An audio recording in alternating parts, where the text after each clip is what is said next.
And welcome back to Frankly Speaking. I'm your host, Frank. I'm joined here with my friend, Julien DeMarco. How are you, buddy? I'm doing fine. How are you? I'm doing great, thank you. I just got back from Vegas and went out there to visit some family, Julian. And let me tell you something. I'm only a couple of hours out, and the gas is just out of control, man. It's costing me a couple $100 almost to make that round trip, Julian. Gas prices are just sky high, especially as you get closer out to the coast. I was paying 5.60, 5.70, 5.80 a gallon out in the state of Nevada. People are feeling the hurt. People are feeling the pinch here, Julian. We got a president who's going down all ass first off his bike in front of God and everybody. We got really confusion everywhere. I'm hearing that there's turmoil within the Biden administration, and some are starting to compare and say that Joe Biden administration is falling apart, comparing it to the Jimmy Carter malaise years.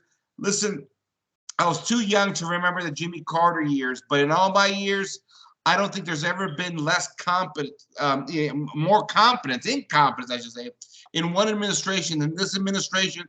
I think it's clearly fallen apart. A year and a half in, people are lost. They're confused. They're scared. They can't get gas. We're having generations of wealth destroyed from the middle class. It's hard to believe that any administration, any other Americans will be doing this purposely to fellow Americans. But at some point, you got to start to question what is going on here. They just won't pick up the drilling. They'll talk about how they're trying to encourage Saudi Arabia to drill more. I don't understand what the difference is. If you're plugging holes into the ground in Saudi Arabia or you're plugging holes into the ground in America, it's the same thing. This whole thing is coming unraveled. I'm hearing people starting to complain. Julian, what are your thoughts? I think, I can't compare Jimmy Carter because I didn't live during that time, but I think there are some parallels, but I think it's much worse than just parallels. I think Jimmy Carter didn't have to deal with, people not being able to know what sex they are. That administration back then, or at least, well, you saw the beginnings of it, but it wasn't full on scale like it is now. There wasn't the Russian and Ukraine war going on. There wasn't just idiots all over politics, all over the place, just doing massive idiotic things one after the other. Although I think you could make a comparison that there was, but not on this massive scale. I think we're in uncharted waters. I think, again, history does repeat itself, but I think it's more apt to say it rhymes more than it repeats. And I think things are much worse than the 70s. And the fact that gas prices, within the last 2 years, we went to complaining about gas being like $3.30 something a gallon to now almost it's $5. It's above $5 everywhere. Yeah, it is. It's nationally over $5. I think the issue here is that I think for most part, most Americans don't want to be conspiratorial. I know I don't. I've never been a big conspiracy guy, but we've heard many of the conspiracy cuts down conversation when you get too close to the truth. Yeah, well, see, that's the thing, right? Because many people have been talking about this great reset, right? Especially in the political right, the Alex Jones, the Glenn Becks, and guys like that. And I don't doubt that there's some great master plan in the background. I mean, we're living in a world where I think the forces of, the demonic dominion, the forces are out there, trying to cause havoc at this point in the time history in the world. But my thing right now is that if you're purposely trying to destroy the middle class in order to consolidate even more power, like corporations and bigwigs have in the system. I mean, this is the perfect way to do it. And I think the scariest part of it all is that we have an administration in power right now, and I don't know if I could claim this for other administrations, not at least as deep, that truly doesn't care about the American middle class. They're willing to punish everybody in their path that doesn't submit to their agenda. And gas price eats really at the heart of the matter, eats at the middle class. And don't get me wrong, a lot of things do. But when you live in a usury system and you're already being underpaid, as it is, to increase the surcharges on the fuel that we need to conduct our everyday lives, it is a direct assault on the middle class. I'm not sure they truly care. I know under Obama, we had healthcare costs increase. The American people just soaked it up in the name of, okay, like, can we just get along, right? So we still got the healthcare increase under Obamacare. Those never went away. Now we got inflation. Now we got gas prices. How much more can the American people take, Julian?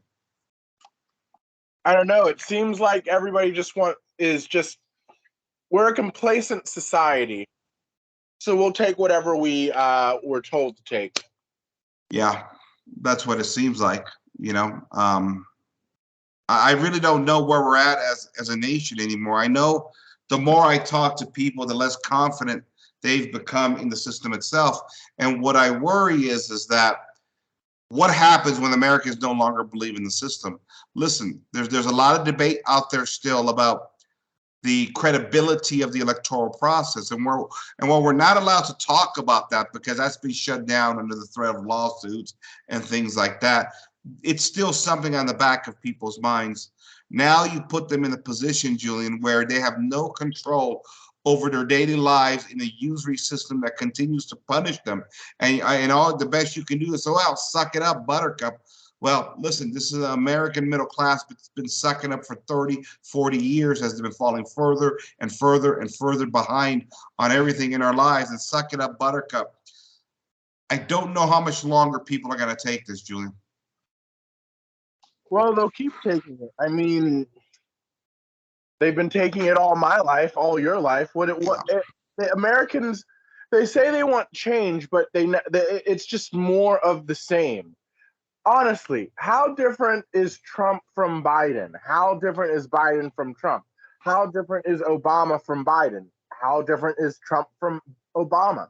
How different is Obama from Bush? How different is Bush from Obama? Clinton from Bush? Bush and his father? I mean, it's the same thing. You put a D and R in front of it, it doesn't really matter. These superficial things, they're for literally killing children. Okay, whatever. We don't know what they're saying behind closed doors. But these cosmetic things, yes, abortion is very important. I understand that abortion is wrong. Trust me. Okay, I do the marches, I do the canvassing, yes. But honestly, these are superficial when when you really look at it, their economic policies, their foreign policies. Trump was different in a drastic situation that he didn't get us involved in any foreign wars, but he still did bomb places like Obama did. So there's again, the point that I'm trying to make, America talks about wanting change, but this change is always superficial. There's no real actual change. It's just more of these. Well, but the day that Joe Biden won the presidency, gas was $2 a gallon. Julian, does that matter? Did I lose you, Julian, buddy? You there? I think I lost you. Well, listen, I get what Julian's saying, ladies and gentlemen. And in the big scheme of things, the country goes perpetually to the left. And nothing's ever changed that trajectory in the history of the country. I think it's a situation where the immediate effect on certain policies, I think, does play a role. I think gas prices is one of them, right? The effect of the stock market, particularly our retirement accounts. I think that did very healthy under Donald Trump.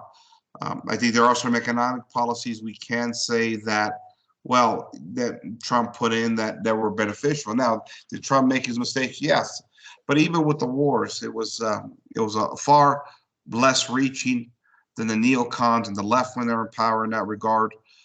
He didn't make the same kind of blunders that Joe Biden in that embarrassing disaster in Afghanistan just to pull us out, and how terribly that went. And so, while I get the sentiments, no, Julian, I can't hear you, buddy. I know you're struggling there. Can you hear me now? Oh, I can hear you now, buddy. I can hear you now. Okay, I lost you there. Makes like a Sprint commercial. There you go. Can you hear me now? Julian, I guess what I was saying was, I think while Trump was far from perfect, I think there was everyday things in everyday life that a lot of Americans said, wait a minute, apart from the mean tweets, life was a little better under Donald Trump. There seemed to be competence. I mean, it seems like every single day somebody's losing their crap over a mean tweet. Yeah. And so my point is, I think there was a big difference between Trump and a Biden presidency. But the more I look at this, when I study the economics of this, like even during the Obama administration, right? Because now we got inflation that's really kicking in, and the stock market is tanking. The housing market looks like it's in the bubble. About inflation is that, well, I think we talked about this. I was saying it back then. All these stimulus checks, all this printing of the money is just going to drive up inflation. And so the inflation that we're feeling now is just the stimulus checks coming due. You can't print all that money and then expect that nothing bad is going to happen. Yeah. I know. And it was a disaster in a way, and it's all a disaster really for nothing over this COVID scare that we're now finding out was an overreach again in a lot of different ways. And it's interesting how COVID just fell off the map as soon as people got tired of it, and then they needed to conjure up another scare tactic to force people. Now it's monkeypox. Yeah. It seems like there's something else every week right now to keep the fear and the panic up. But as I keep saying, I just think Americans are waking up every day. They're feeling the pinch at this point, and the memes are running everywhere. And it's an administration that's absolutely lost touch with reality in regards to what they're going to do, especially with these gas prices. With reality, the undersecretary for health is a man who thinks he's a woman. Yeah. And mind you, this is a man who is a psychologist for kids.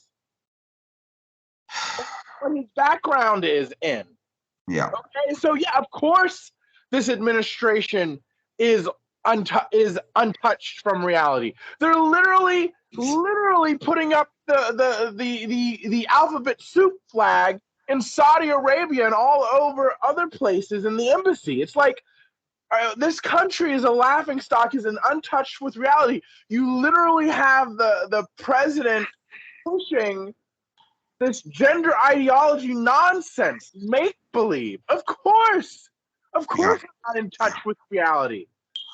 Yeah, I think you bring up an interesting point. It's a conversation I've actually had with classical liberal friends, particularly those that are rah, America, we're number one crowd. And that's fine. I love America too. But, for years, there was this overriding theme that America was a shining city in the hill, right? The last best hope of mankind. We spread freedom and liberty all over the world. And I've been telling my conservative friends, if you look around the world, the rest of the world is actually laughing at us. Right? You talk about the alphabet flag there, the alphabet soup flag there, that now has seemed to replace the Stars and Stripes for America. When other nations see that, they see moral decadence front and center. And they do say, wait a minute, now what is going on with America? Are they a force for good, or are they a force for evil at this point in history? Literally, and people are. I was having a conversation with a friend who lives in Croatia, and we were talking about about we were talking about something monarchy related, and it was something about Ukraine, and he was saying that Ukraine's a champion for Christian this or whatever, and we were talking about monarchy, and I was like, well, and then I talked about how can an atheist Jewish president be for Christian this and that, and then he claps back with all these historical things about Eastern Europe and how it is preserving Christianity, and then says, well, your country is doing all of these LGBT stuff, doesn't know if it's a man or a woman, and all this other nonsense. And I was like, yeah, I can't argue with that. Yeah, and that's the point. I think that's what, listen, I know this is a sensitive topic, but I think that's what Vladimir Putin sees in America. I think when he goes to war in Ukraine, it's because he sees the West as a basket case and he has to defend his nation. I'm not justifying what Putin did. I'm not a Putin apologist, but I always try and look at things from the enemy's perspective. I've always done that, right? I don't like when we make caricatures of different figures, particularly those that are portrayed as our enemies, right? Everybody's Hitler, right? That's what we do now.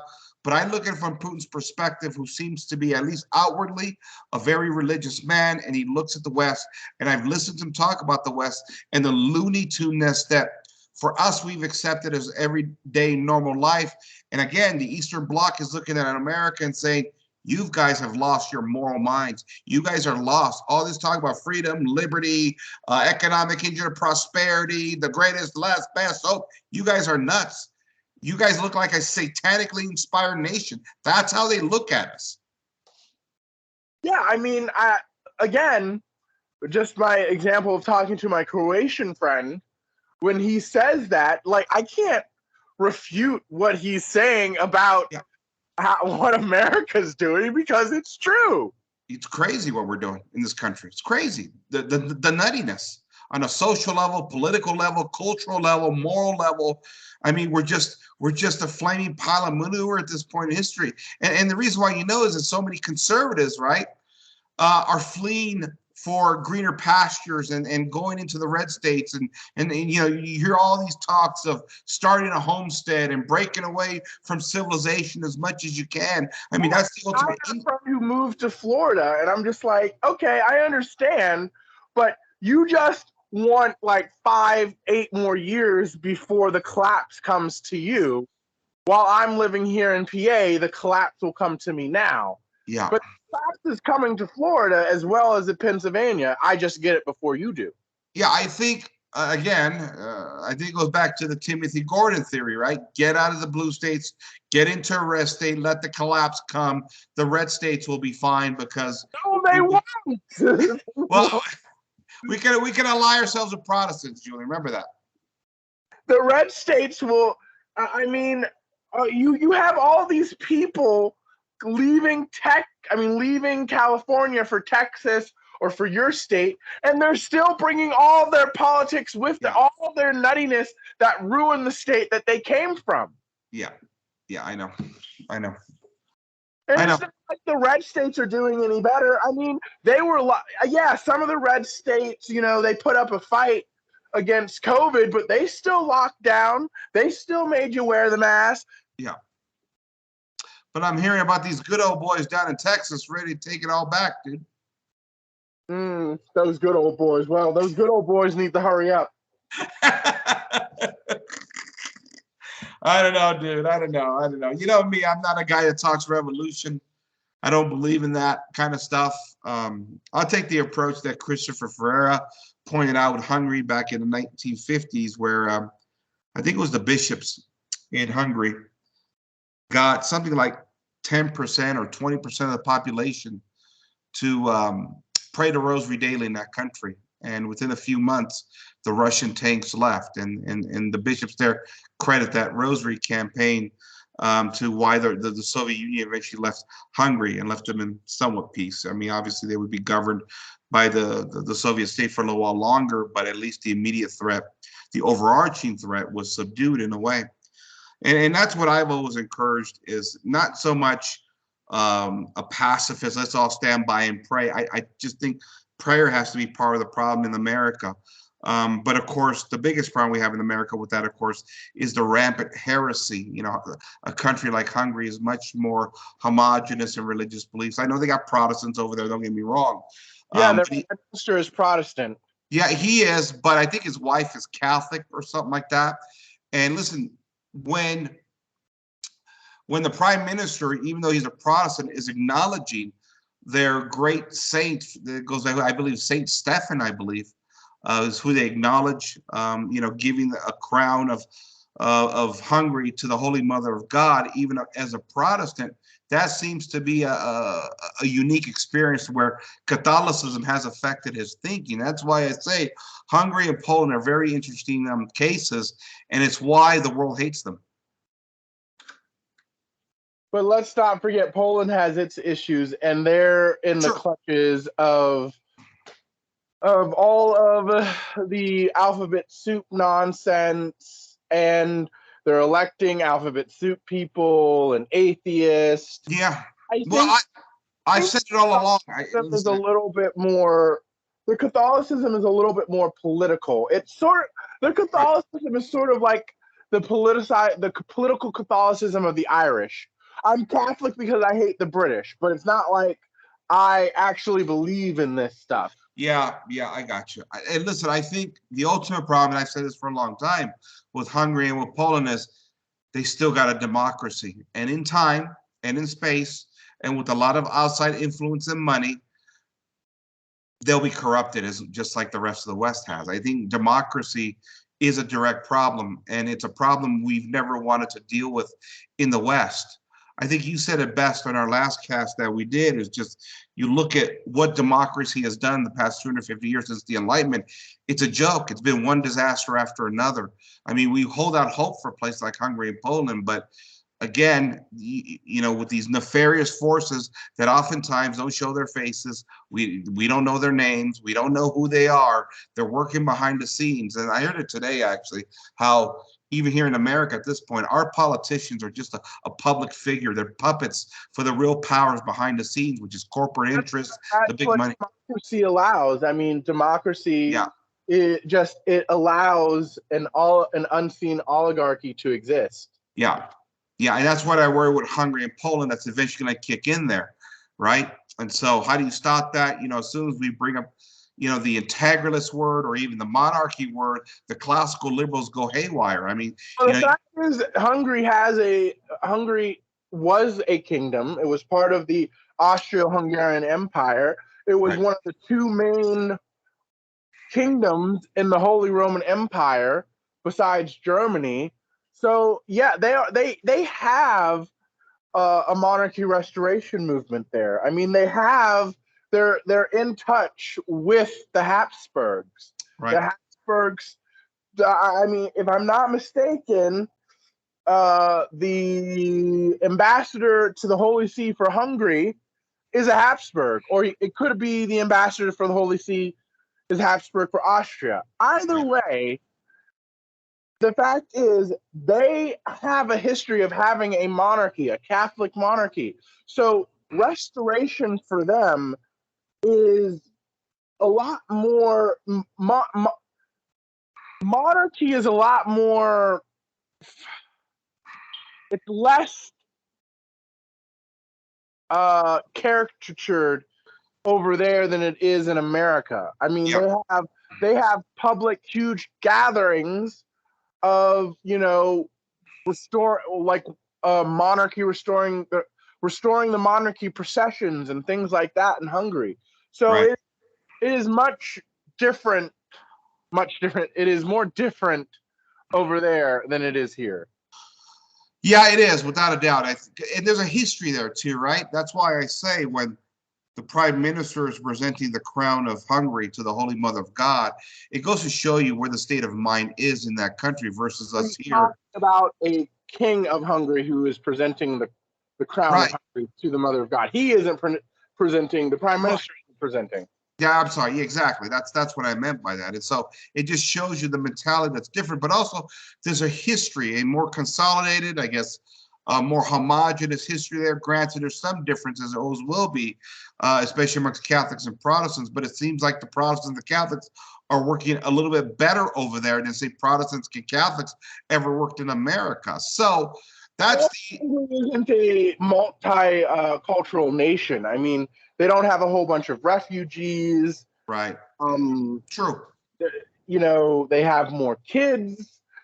They have a tax. I mean, you get free money from the government if you have more than 3 kids.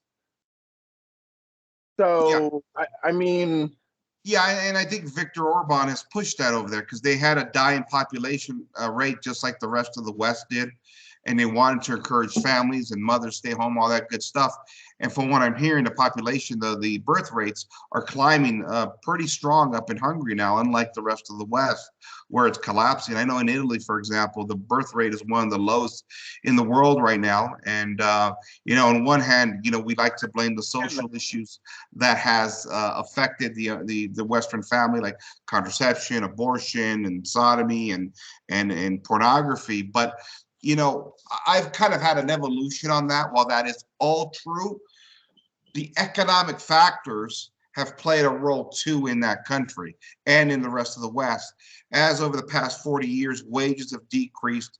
We've had what we call a free market capitalist system, if you want to call it that anymore at this point, that has gravitated more and more wealth to the top. And there's truly deep economic problems in some of these countries, and I think it's going to start here in America real fast, to where people are making financial decisions based upon how many kids they want to have. And with contraception and abortion being readily available, it kind of goes hand in hand with these tough economic times, with this disparity of wealth, which again, our friends on the right never want to talk about.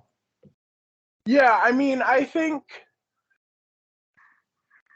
sometimes I get the impression from some Catholics, it's like, oh, we're going to have like 20 kids. And I'm just like, yeah, okay. Like, or, you know, like 13 kids, just like, that's great and all, but literally, how are you going to afford them?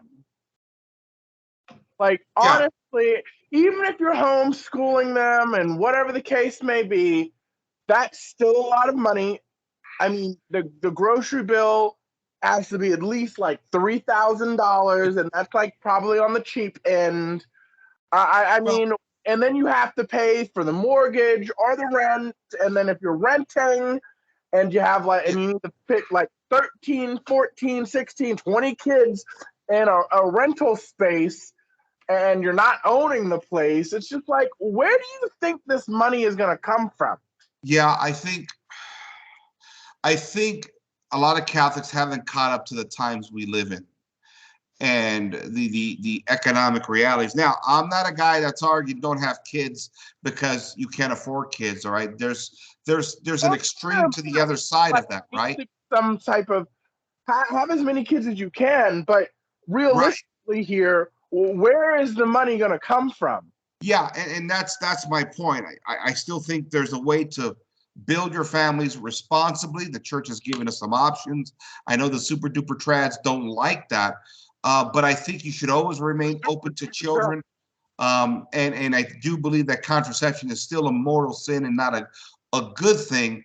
The problem is that while the super duper trads will fight on the moral front, they've never taken a time to fight on the economic front. And oftentimes what happens is that many Christians sort of they kind of back away from the political fights. We should have been arguing that families have a right to land a long time ago. Now, we got the classical liberals say, oh, do you want to steal property from the elites? Kind of a thing, right? It's like when we talk about distributism, right? The thing the classical liberals can't get over is that, okay, how do we redistribute all this land? The only way we redistribute it is to get the government involved. All of a sudden now we become the Soviet Union by ripping lands out of the people's hands, right? That have consolidated most of, the most amount of land. Okay, fine, I get that too. That we got to figure out a way to do that. But my point is, you cannot have big families if you don't have land. You need homes to put these children in. You need land to grow food. There's a lot of reasons how you do this, because this employee based kind of economic system we have, it's not going to provide for the big families like super duper trads are always saying is the ultimate virtue in life. Again, I'm not talking bad about bad families, big families, excuse me. I love big families. They should be a standard. But what I'm saying here, Julian, is that there has to be some realism. And this is what's happened in countries like Spain and Italy. I think what the problem is, the super duper trads don't want, you want to talk about not living in reality, you with the alphabet soup. I think the super duper trads also sometimes don't live in reality about what's actual, like what is economically possible in the modern world. Right, right. I know, for example, in Italy, it's like a good portion of the employment in that country is not permanent employment, right? Like, for example, if you get a job or I get a job somewhere, Julian, right? And you do your job, you can stay at this job 30, 40 years, retire there, and you can make your payments, your mortgage payments every month. In Italy, from talking to family and friends over there, they're contractual jobs, a big portion of the employment industry, which means you can work for 6 months, but guess what? After that, you're not guaranteed to re-sign your contract with your employer, which makes it impossible to keep on your mortgage payments or your car payments. It's why the economy is so backward ass over there. And that's why in Italy, what's their biggest industry? It's tourism. It's the history. They build nothing over there anymore. Yeah, they don't. Because well, the thing is though, when as we talked about this before, when people talk about countries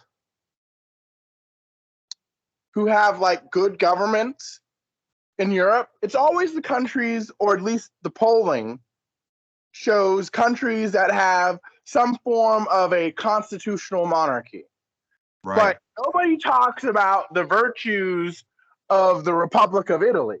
But they talk about the food, the culture, the people, and the beautiful palaces built by either the church, or when it was small principalities and duchies, and it was, all these small little states within the Italian peninsula, and they weren't this unified republic, or when it was a unified kingdom. Nobody goes there for any of Italy, like France, pimps out its great history. Yeah, when it was a monarchy and ruled by the Catholic Church. That's the irony.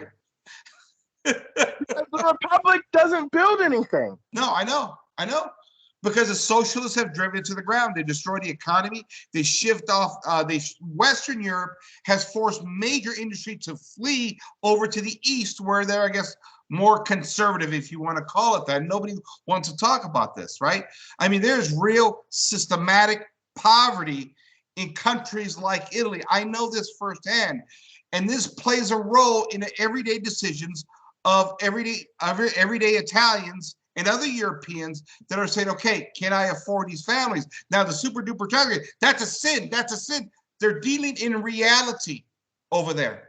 And whether it's right or wrong, right, whether they make these decisions to limit their families or not, what I am saying here is it does play a role. And to some degree, it's understandable when the state no longer supports the family and has left the family to fend for itself. That's what we have here in America now, right? You've reached a point in history where the state is against the family, and it makes it an obstacle for big families to really be sustainable in that sense. And it's been done purposefully by a lot of these political entities. I'm not saying that the decisions they make to contracept is right. I'm just saying I understand because of the circumstances on the ground and within reality. That's all I'm saying, Julian. Yeah, I know. I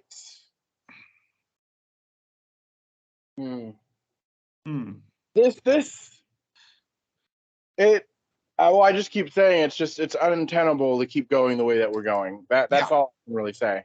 Yeah, you cannot have a bunch of elites that have consolidated major sectors of the economy, the means of production, the land, and then throw everybody into this usury system, employee-based system, where somebody else determines our value for us. For the most part, I know there's a supposed, economic system that determines value. Yeah, I've never bought that. There's some of that. Don't get me wrong, but we've been purposely underpaid in that employer-employee base to where it becomes a proverbial sort of, working slave class throughout our whole life. I mean, it's funny. The joke that's been going around lately in the circles I've been hanging out is how you work from birth to death in America, and you still wind up broke in old age, right?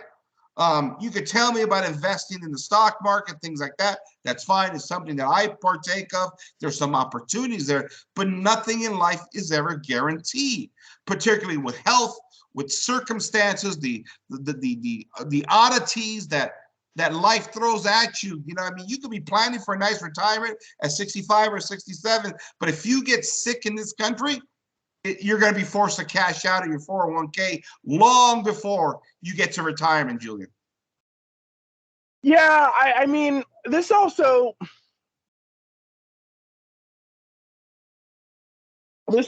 goes into the mindset of how people view money too, in financial literacy and financial education, which is very poor in this country. Especially when especially with the duper super trads. I don't think they really understand economics or just financial literacy or financial education. Money with trad Catholics, I feel, is very,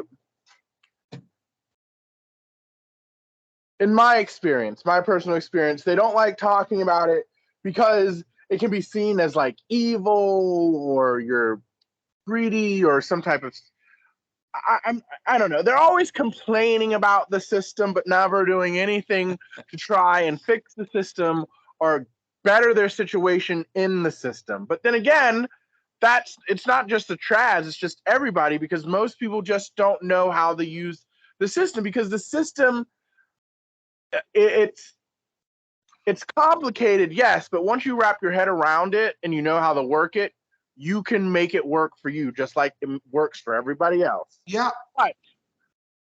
I think the problem is, but it is built for the elites, and they do have a head start.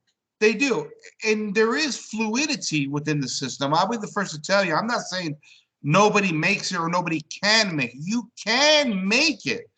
The problem is, in my opinion, when you separate the moral law from the economic law, now you've created problems, because people that look at certain moral standards, well, let's put it this way. Those that don't subscribe to certain moral standards can use vice as a means to take economic advantages in this country that people of virtue cannot. And I believe that gives certain people an added advantage, right? Like, for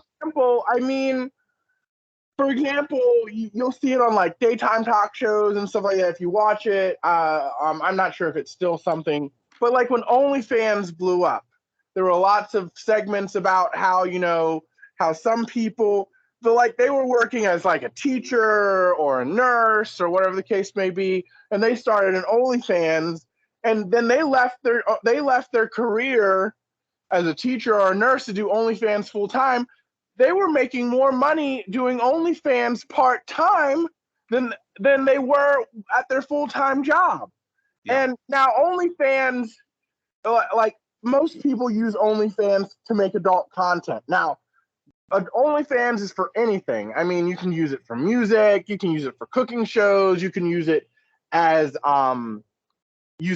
like if you're a fitness coach, you can use it as that. But most people use it for adult content.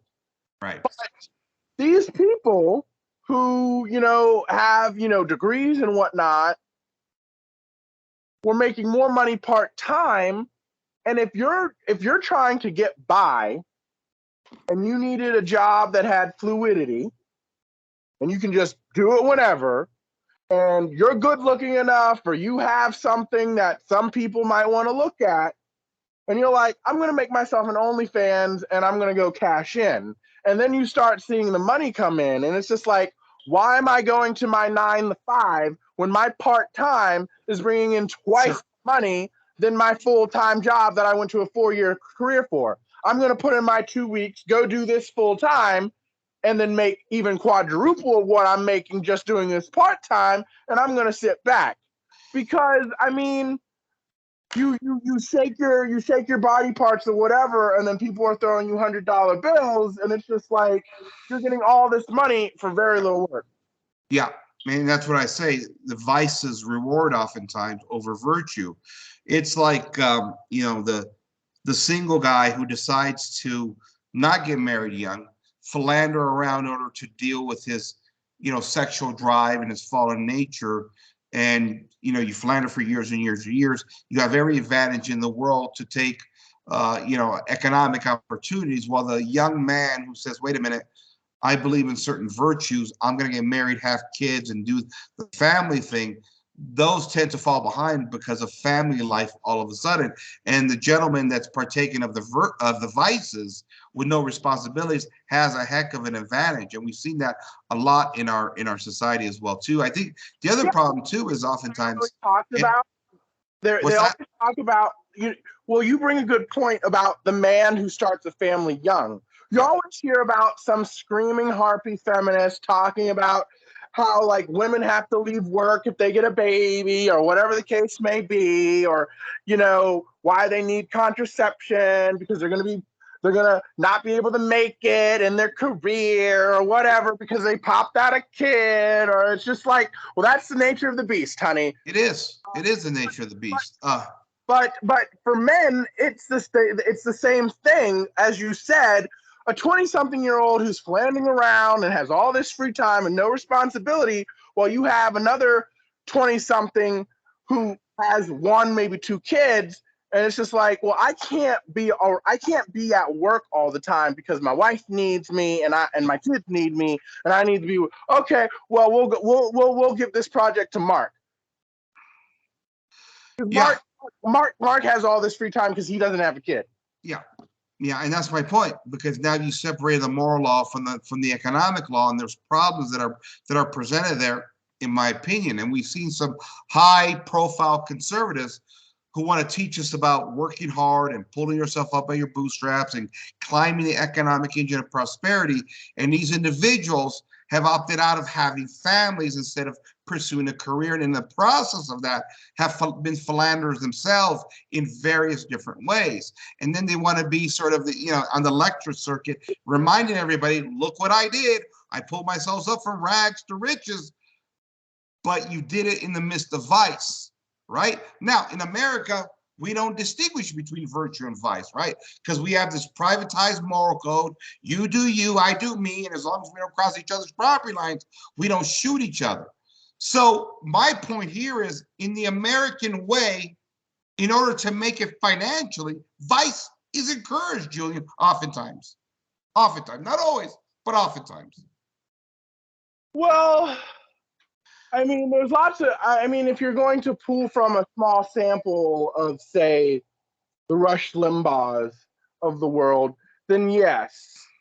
But I mean, there are a lot of people who make it who we don't know about. And that, which is probably, I think people think like if you make it, you have to be well known. Right. You can make it and nobody can know who your name is. Right. So I bet if you're going to pull from that small sample, then yes, it does seem like vice is rewarded. I think that sample is bigger. I'm not reducing simply just to a few high-profile figures. I think that's a way of life in America now, in a lot of different segments, especially as we become less religious. I think because I have acquaintances and social friends from the parish who work at like these big companies and stuff like that, and we were doing an Exodus 90. It was the same group, and then we did our own thing, and we did that for like 3 years. And I remember them talking about like going to work functions and stuff like that, and they were just telling the stories about some of their like upper bosses and like how they were living their lives, and it was just like they were talking about just like it's just kind of like I like my boss, but like his personal life and like his work virtues are a little. But what What about your non-Catholic friends, So, Julian? so you're right that it is a lot bigger than just high profile people. Yes. And usually it's your non-Catholic friends that don't have religious values that are often partaking of that. Um, I know people who just refuse to have families because of the cost, and they can afford the children. That's the irony of it all, right? I mean, there's a fellow YouTuber that I watch, who is for he does men's style and men's grooming and things of that sort of nature, Right. and he's pretty successful.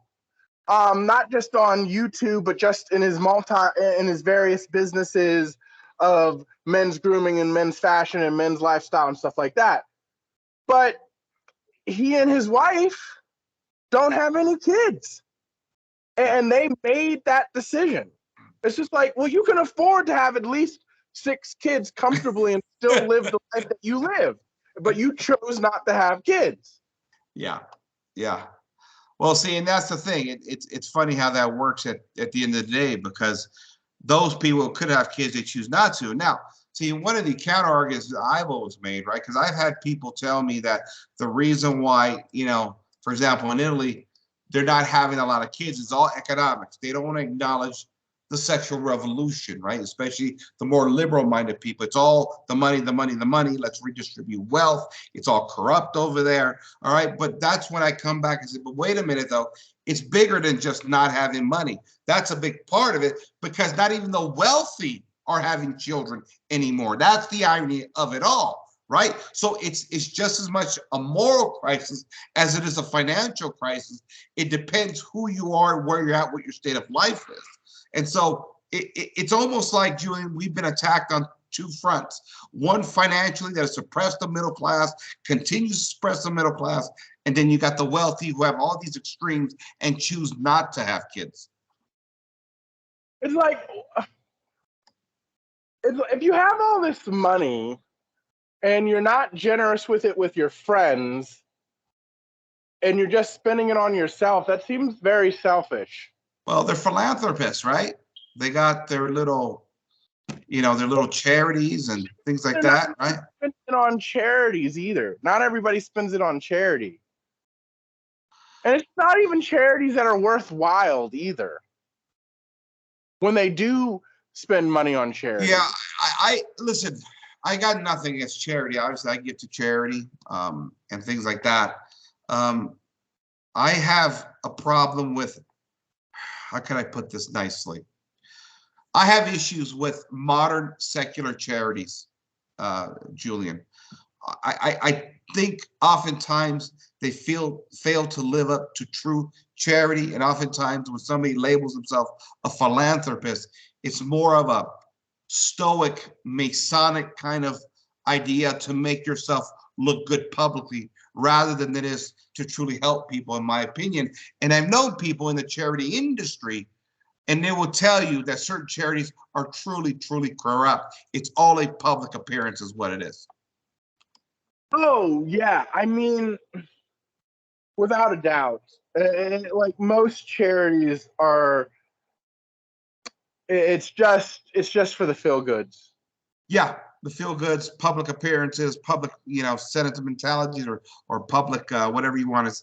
You have a lot of that, and I'm not suggesting these people don't do anything good. I'm not suggesting that, but I think in America, especially because we're a secular society, marching into paganism at this point, we still want to mimic some of the Christian virtues, right? As sort of a public stance. And I think oftentimes we see that. And I worry about charities that, and I'm not saying they can't do good, but when charities are separated from true justice and true laws of God, they can become a problem. Let's put it that way. Yeah, I definitely see that. I mean, Ben Shapiro at the Daily Wire likes to throw out all these figures and numbers and talks about how America is such a charitable nation, Yep. and how America gives how Americans, not high profile or rich individuals, but just Americans all together, lumped together, give more in charity than every other country and blah, blah, blah, blah, blah. Okay, fine, whatever. I'll believe those numbers. If that's the case, why isn't things getting better? If we have all these charities and all this money is going to charity, why are there still all these homeless people and every other thing going on? Like, where's all this money that's going to charity? What's it doing? Right. Well, I also think we have funny money that's been being printed for a long time in America now, running deficits. Yes, well, that's obviously what's happening. Is give all this money to charity, they just print out more and make things more expensive. Right. And so when people believe they're prosperous because we have free money essentially given out in forms of debt, they're liable to be very charitable in that sense when you believe you have the money. But the argument I keep saying is for the past 40 years, we've been running deficits in this country constantly. Now, we've been on steroids the past 2 years, don't get me wrong. Well, really since the Obama administration. But my ultimate point is it's easy to be charitable when your economic system, and I would argue since probably 1971, when Nixon took us off the gold standard, all money became funny money. And it's easy to be charitable when money is simply being printed and has no value. That's the irony here. And that's where I think a lot of conservatives don't want to deal with this issue, just like they don't want to deal with the reality that capitalism in one way or another has led to the consolidation of power of elites. What was always the big critique that the ancient philosophers told us the problem with republicanism and democracy is it leads to oligarchical rule, right? Guess what? Guess what we are in 2022? And even the conservatives see this now, that we're being run by an elitist oligarchical system now at this point in history, and nobody has any answers now, Julian.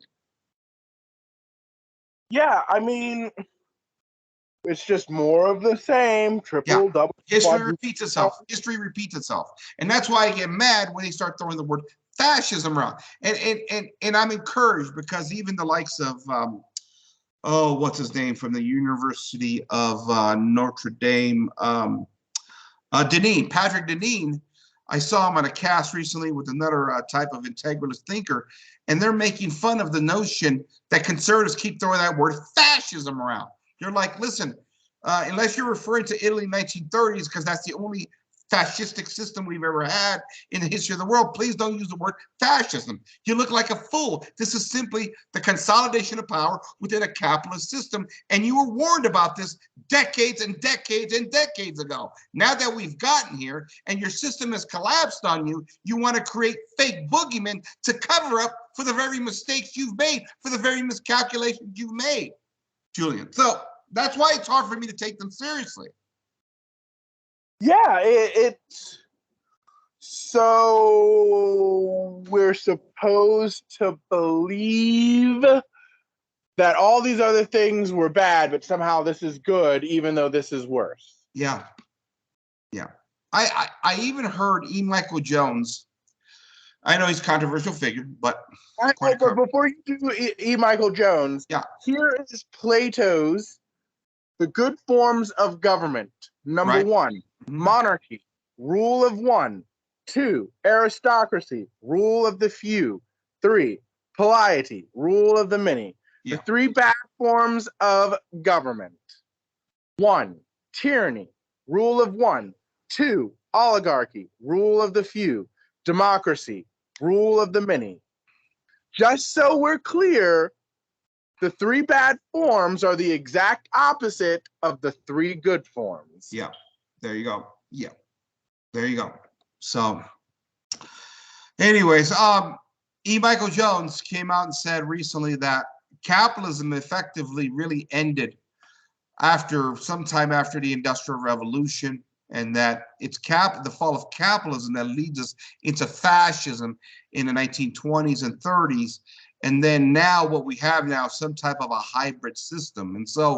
And I think conservatives are confused on this point. Actually, what we have is it a free market system? Well, I don't know if it's a free market system. I mean, even in the days when I was a conservative camp, the government was paying for, at least 50% of everybody's health care in this country. I mean, you want to know why health care is so expensive? Is because the government's been involved. The government's subsidizing almost everything. It's subsidizing business loans. It's subsidizing college loans. Right. And so the question is capitalism even sustainable since it died effectively so fast? I mean, that's essentially the argument E. Michael Jones is making. Yeah, I would like. Is it able to be sustained on its own without all of these government interventions? I would say probably not. That's interesting. If the government just stopped handing out, its free money to the welfare queens and the welfare kings, and and stop subsidizing all of these things, and stop sending out stimulus checks, and stop, what would happen? What would happen to the economy? Yeah, most people wouldn't know how to take care of themselves. That's what would happen. And then the other problem too, again, is nobody owns land anymore. So it's not like you can retreat to your land and say, okay, we're going through tough times, but at least we could grow some of our food and we can start a business here in our land. And I don't got to worry about this massive mortgage. Sure, you may have a small payment or something like that. You got to figure that out. But we're a complete usury system based upon these banking scams or these banking, swindles of sorts. And most people wouldn't be able to. Most of us do service sector jobs now that are relevant to everyday life. So we are a country of about 400 million people. Mm-hmm. Okay, we are an entire continent. Over 90% of the countries is a service. Most people work in a customer. I work customer service.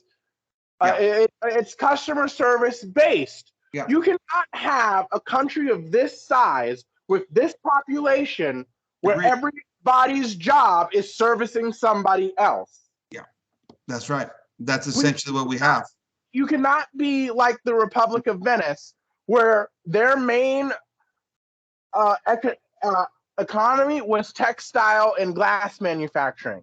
But Venice, the Republic of Venice, is small, and they were selling and manufacturing for everybody in the known world at that point. Right. So they can rely on having one form of an economy. America is a huge country where everybody is doing the same thing. Yeah. So nobody can make any money because everybody is doing the same thing. Yep. Yeah, exactly. And they're menial tasks is what they are at the end of the day. And so when the excrement hits the fan, Julian, and we got something like COVID and they lock us all down, we don't own our land. We don't have any trades and skills. The government has to print money and send us out checks in order for us to survive. That's what happens. It becomes self-destructive, the entire system within itself. And again, this has been praised as one of the greatest systems. Now, again, I would say that maybe the system died a long time ago. What we have now is a hybrid system of sorts. But we're trying to patch up all these generational long mistakes that we've made. Nobody really knows what the system really is anymore. I know people that are in the banking industry, they love this system, Julian, because they've done very well. But I guess, Julian, it's a confusing time in America. This administration is putting fear into the hearts and minds of all Americans right now. I really do believe there's fear in America. I just don't think they know what to do about it. Your final thoughts? I don't know what to do. I mean, as I get older, I seem to lose more and more of my youthful innocence and my youthful naivete. And it's just like, why can't I just go back to like 10 years? I can live now, but I can be 10 years younger and still be like naive and bushy-eyed and not really caring. Sure. Because it's just, now I see why when you're like 45 or 50 and then you're like jaded and cynical and you're crushing everybody's dreams. Yeah. Because life does that to you when you have idiots like this running the country literally to the ground. Yeah, well, I said it years ago, when you get a certain, when you see people of a certain age, the elderly, and you see a lot of the anger and the bitterness that a lot of older people suffer from, I said it years ago, it's most likely because they've seen the same BS over and over and over in their lives. Well, I'm an old guy now, and I can tell you that's exactly what frustrates me, is that there's no sense of reality left in the world. It is the same corrupt, bogus, BS kind of things happening over and over and over. And listen, I'm not a guy that wants to die a bitter old man. I like to carry the joy of the Lord in my heart, and I'm going to continue to do that as best I can. But I'm not going to lie to you when I look at days where I say to myself, what's this world come to? Because it's so radically changed over my lifetime alone that I really don't recognize it anymore. And what the future holds for my kids, I'm terrified for. I got to be honest with you. And so there you have it, Julian. I just think Americans are I think they're scared at this point in history. I think there's lots of confusion. People are being hurt. I think there's a concerted effort to destroy the middle class now. Do I believe in something called the Great Reset?